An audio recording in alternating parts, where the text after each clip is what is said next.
ଯେତେବେଳେ ବି ତୁମ ମନରେ ବହୁତ ନକାରାତ୍ମକ ବିଚାର ଆସୁଛି, ତେବେ ମୋ ମନ୍ଦିରକୁ ଆସ, ମୋ ପାଖରେ ବସ, ମୋ ଆଡ଼କୁ ଦେଖ, ମୋ ସହିତ କଥା ହୁଅ।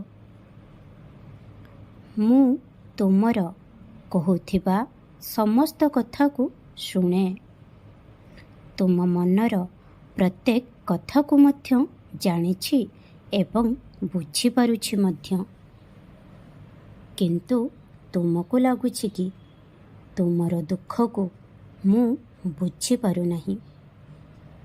କିନ୍ତୁ ତାହା ନୁହେଁ ପିଲାମାନେ। ଆଜି ତୁମକୁ ତୁମ ସମସ୍ୟାର ସମାଧାନ ମିଳିଯିବ। ତୁମେ ତୁମର ଭୁଲ ପାଇଁ ମୋତେ କ୍ଷମା ମାଗିଥାଅ, ତେବେ ମୁଁ ତୁମକୁ କ୍ଷମା କରେ ପିଲାମାନେ। ଏବେ ତୁମେ ମଧ୍ୟ ସେମାନଙ୍କୁ କ୍ଷମା କର, ଯେଉଁମାନେ ତୁମର ମନକୁ ଦୁଃଖ ପହଞ୍ଚାଇଛନ୍ତି ବା ଆଘାତ ଦେଇଛନ୍ତି।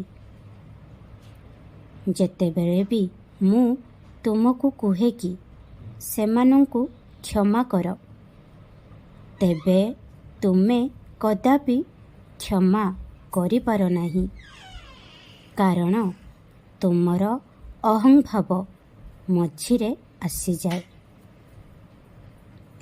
ଭାବ, ଯଦି ମୁଁ ମଧ୍ୟ ମୋ ପିଲାମାନଙ୍କୁ କ୍ଷମା କରିବି ନାହିଁ, ତେବେ କ'ଣ ହେବ?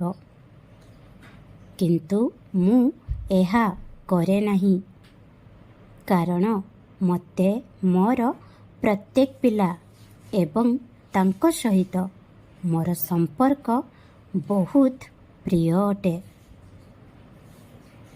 କ୍ଷମା କରିବା ଦ୍ୱାରା ସମ୍ପର୍କ ମଜବୁତ ହୁଏ। ସେମାନଙ୍କୁ ସେମାନଙ୍କ ପାଇଁ ନୁହେଁ, ବରଂ ତୁମ ପାଇଁ ହିଁ କ୍ଷମା କର, କାରଣ ତୁମ ମନରେ ଖୁସି ଅନୁଭବ କରିବ। ମୁଁ କହୁଛି ବୋଲି ତେଣୁ ଏଥିପାଇଁ ଆଜି ନିଶ୍ଚିତ ଭାବରେ ଥରେ ଚେଷ୍ଟା କର। ମୋର ଆଶୀର୍ବାଦ ଏବଂ ମାର୍ଗଦର୍ଶନ ସବୁବେଳେ ତୁମକୁ ମିଳିବ। ଖୁସିରେ ରୁହ। ଓମ୍ ସାଇ ରାମ, ଜୟ ସାଇ ରାମ।